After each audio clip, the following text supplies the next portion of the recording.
Hey there, Nick Lee here, coming at you with another video all about Power BI. And in this video, we're going to be talking about updating an old data source to a new data source inside Power BI. Well, why would you want to do this? Well, here's an example. So let's say you're working out of an Excel file in Power BI as your data source, and it's working fine, it's working great, you made tons of changes to it, you've made some DAX measures, you've built relationships, you've done a lot of changes in the query editor to modify it to fit your needs.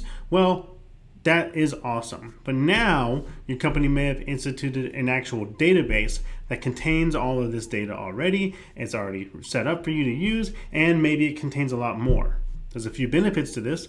One of those is that database is probably going to be regularly updated, as well as any data changes that need to get done are a little bit more regulated rather than an Excel file. Also, in this case of example that I'm going to be showing today is this Excel file that we have is actually a subset of data compared to what's actually in the database. So now we get way more. So let's jump right into it. Before we begin, want to learn more about Power BI? Visit prag.works/nick40 and you'll get a 40% discount on an annual on-demand learning subscription, and you'll get access to over 100 courses. Now on to the video. So I have Power BI open, as you can see, and we are using handy dandy, good old-fashioned AdventureWorks data.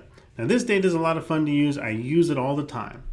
So what we're looking at here is I have a table, a simple table with a slicer that's going along the top of the screen, and I have sum of sales and in one type of measure, and then I have another type of measure that is looking at sum of total sales for the previous year. Now, I don't have tons of information on here because this is a subset of data. It's only about 1,000 records. And with this data, I want to now update it to a new data source. Not only does it have more data in it, it's going to be more regularly maintained and whatnot. As you can see on the right side, here is my total sales last year measure that I have created. It's pretty straightforward. And as well, in my model view, you could see I have these three tables built via relationships to the fact internet sales as a fact table, and dim date and dim sales territory as dimensions. So let's see how we can go ahead and update this data source. So first things first, I'm going to choose transform data. And once I choose transform data, I'm going to navigate to the appropriate table that's being updated. And in this case, it's fact internet sales. If I choose fact internet sales, you can see on the right side of the screen, I have all kinds of different applied steps done to this. So one good reason why we want to actually change or modify this data set is that maybe I don't want to have to redo all those steps, no matter how many there are. Maybe I don't want to redo any DAX calculations. I don't want to rebuild any relationships. All of these things can be circumvented by updating our data source from within the Power Query editor. So here's how we get started on that, is we're going to load the advanced editor. So if I click on Advanced Editor, this is the actual code that's written in the background for our fact table. And with this, we could see that the source is an Excel workbook. It's stored in my OneDrive, and it is a table, and it has all these fields in it, and you can see all the transforms that I've done on it so far. So this is essentially what we're going to be modifying. We're going to replace the initial code, the source code, with a new source code. That way, all my applied steps still stay the same. So how do we get the source code for the fact internet sales that's located within a database? Well, I'll show you. So I'm going to close this advanced editor for now. We're going to reopen that shortly. And I'm going to choose new source. And the new source I'm going to connect to is a SQL server. And in this SQL server, I'm going to type in my database information. And once I connect to it, I can open the appropriate table. So now I essentially have a second copy of my fact internet sales. I assure you, we're not going to be actually using this table. We are just stealing some code from it. So now, if I actually load my advanced editor, I can actually grab the initial source code. So I'm going to highlight the initial source code, copy it, and go over to my original fact internet sales table. I'm going to paste it somewhere in here so I can keep track of it. So essentially, these first few records at the top I need to change. And then I can be able to utilize this report. So one thing we could look at now is let's see what it looks like if we replace the first couple fields. The problem is if I replace them right now, I might lose my initial code, and then I'm in deep water. I'd have to make sure I don't save my Power BI report and relaunch it in case I mess up the code. So it's always a really good habit to save a copy of the initial source code here. So I'm going to save a copy by pasting another copy down below and then simply commenting it out with Control/.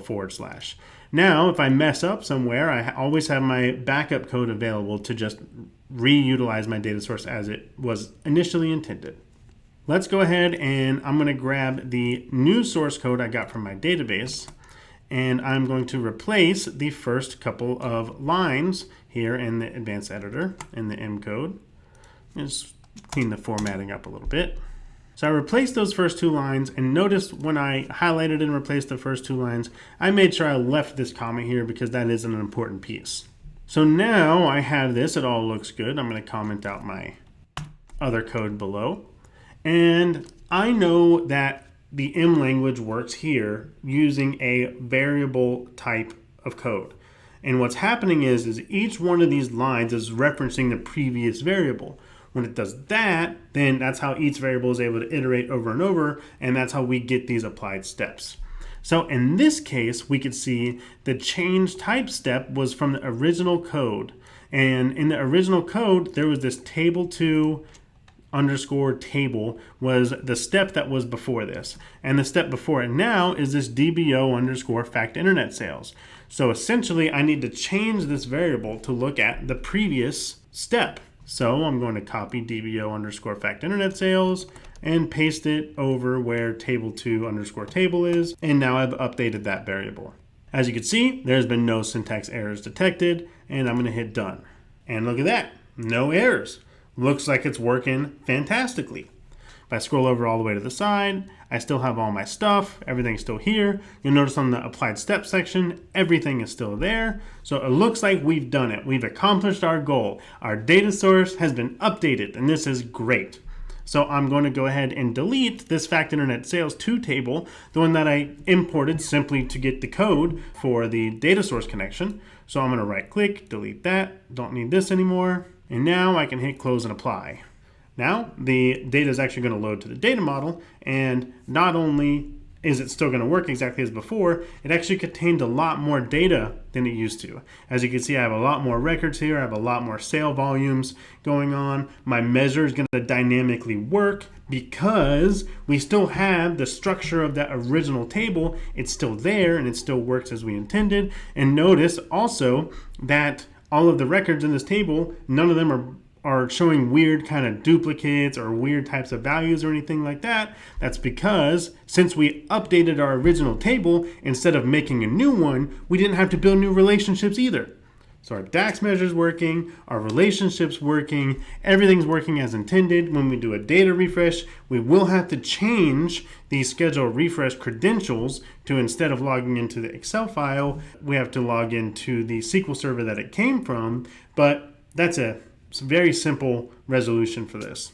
Well, I hope you learned a lot today. This is what seems like now, after you've seen it, I'm sure a simple solution, but people come to me all the time saying, Nick, I need to update my data source. I don't know what to do. My IT changed it, or my IT made this database that's now awesome. I need to be able to connect to it, but keep all my work I've done in the past.